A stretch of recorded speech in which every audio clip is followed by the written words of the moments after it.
Hi friends, so yes, I know I have not posted a video in a very long time, for over 2 months now. Yes, it's because I'm in my dedicated and for step 2 CK. I'm closer to it than ever. I know some people email me, some comment on my videos, and I don't get enough time to respond to everybody. I'm sorry about that, and hopefully very soon I'll be able to be free and then interact with people and also share more of my knowledge and my test taking and studies strategies that I use for step 2.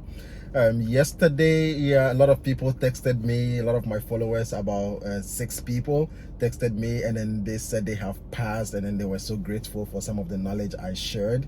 Yes, I'm happy for you all. This is all I've been wanting. Like it's I just want to help people. Like I want to be part of that success story. So yes, thank you all very much for following me, and also thanks for listening to me. And I want to say a big congratulations to everyone who got their results back yesterday, for step 2 CK and also for step 1. I'm so happy for you all. Hopefully I'm also going to take mine, and I expect to get a good grade or a good score at the end. Yeah, so I'm happy for you all. Keep it up, keep pushing. And those of you who just did the step 1, I want to say that you just have to switch to the step 2 immediately. Don't take 6 months off. It's my bane right now. I'm struggling because of that. I wish I'd just done it, because most of the stuff are from step 1, and then they just build up on it, or they want you to know how to diagnose and manage it. So just do it immediately. Like, just start reading now. Most people who start immediately, they use 4 to 5 months, and then they ace the step 2. So that's my candid advice. And those of you who also didn't make it, I want to say this is not the end of the road. I know it's tough. You spent a lot of time, you spent a lot of money on this journey, but hey, this is not the end of the road. Your documents are already with ECFMG. So if I were you, I'll immediately register again and reflect on the exam, and look for some test taking strategies, and go back into this exam stronger and conquer it. Yes, you can do it. There are a lot of people who have failed before, but they are in residency right now, or they are even practicing right now. So don't think that this is the end of the journey. If you failed even twice, there are some people who have failed twice, and personally, I know someone who has failed the step 2 twice, but he wrote the 3rd one and passed, and then he added the step 3 to it and applied, and now he's in emergency medicine residency this year. So it's something that is doable. Never give up. You've come this far, you know a lot. Just go back and do it. Yeah, so let me come back to my personal story.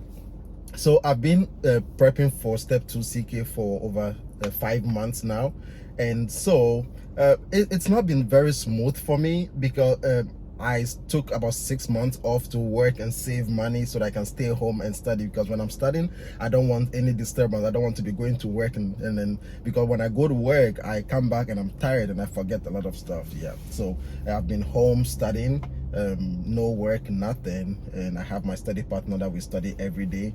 Yeah, so getting to the dedicated, like we made a schedule where we take assessments every let me say, like every week, about every 8 days interval. And it's not been it wasn't good at the beginning, let me say, because we did NBME. First of all, we did UWorld Essay 1. Now, which one did we do first? We did NBME 9 first, and I unfortunately I scored a 219 and I'm saying like 219, and I'm like 6 weeks, no, is it 6 weeks? No, yeah, about 7 weeks away from my exam, and I'm scoring 219 on NBME 9, and it didn't go down well with me. I was sad. Then after a week, we did UWorld Essay 1, and I got a 216, 216. Oh my god, like that is depressing, right? Yeah. So when we started reviewing the UWorld essay, I realized that I know most of the stuff, but I just made a silly mistake. But again, I also realized that some of the stuff I did not, like, my brain did not process some of the words but I know I read it, but my brain did not process. So what happened? Why didn't my brain process it? So I remembered one thing, that like there was a time I think in like November last year, when I got a new job and I was going to do this medical screening, pre-employment medical screening, right? So I was doing an eye test, and I realized that when I was reading the Snellen's chart, this eye could see very well from far, the right one, but the left one, I realized there was a little fuzziness on my distance vision, so I couldn't really see as clear as this one, which may be normal because both eyes are not equal, right? So I decided maybe that is what's affecting me. So out of my frustration, I got into my car and I went to Walmart. There's this optometrist or something there, yeah, this eye people. So yeah, so they observed my eyes, they tested the intraocular pressure. This was 19, this one was 17, and then they did other tests, and I read they used the machine, and then I read some like some maybe like a Snell's chart again, but this time it was automated, it wasn't the physical the card one. So yeah, so I could see that from there, like when they tested the glasses on my eyes versus when I was reading with my own eyes, like the clarity is different. So the doctor decided to prescribe a reading glasses for me, because I've been reading for over 2-3 years on the laptop and it's affecting my vision.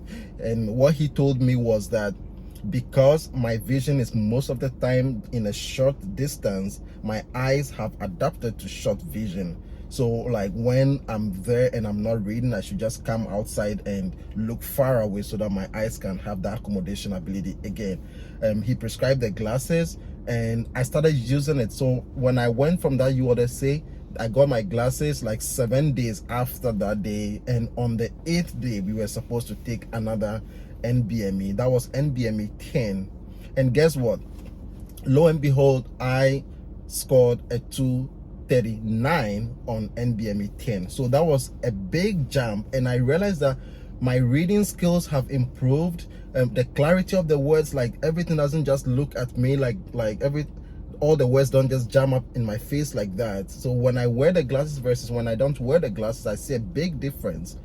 And after 8 days again, I took I think that was 4 days ago, we took the NBME 11, and again I saw an improvement again, and that was a 241. I got a 241 on that, and I'm still working on that so that I can go into the 250s before I sit for the step 2. Hopefully I'll take the NBME 12, and I want something like, at least I should get like a 240 and above, and I'll go in the exam comfortably. So sometimes it's some of these things, it's not about lack of knowledge. Somebody will be like, I made a silly mistake. Yes, you made, but what is the cause of you making that silly mistake? So for me, I would say it was my eye. We've been reading for a very long time. Hey, it's time to get checked. If you know that you might have an eye problem, you can go get checked. It's worked for me, and yeah, I can recommend that for you also.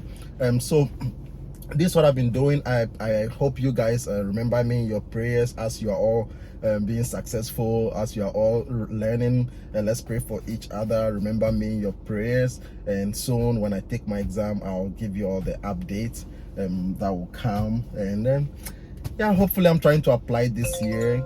And I'll see if I can do it. Yeah, but that is my wish. I want to apply at least this year. If I match, then I start residency next year. So thanks y'all for watching this video. If you those who passed the exam, please comment on this video and tell other people exactly what you did that helped you in your exam. And also, if you're someone who is also looking for motivation, comment on this video. You will find a lot of people. You can email me also, but right now, like, I'm not really able to respond. Please just understand that after my exam, I'll be able to interact very well with everybody. I'll share my journey with everybody. A lot of people have been asking, how did you even manage to come to the US to work, and how did you get research, how did you get LOR? Like, a lot of people ask all that. How did you do your step 1, your step 2? So I'm gonna have enough time to answer all those questions. So kindly subscribe to this channel. I'm at 2,000 subscribers right now, and I'm still looking for more. So please help me to get more subscribers, and I'll say I'll just leave you guys here, and thanks for watching this video. Enjoy your studies, and I wish you success in your exams. Bye everybody. Bye.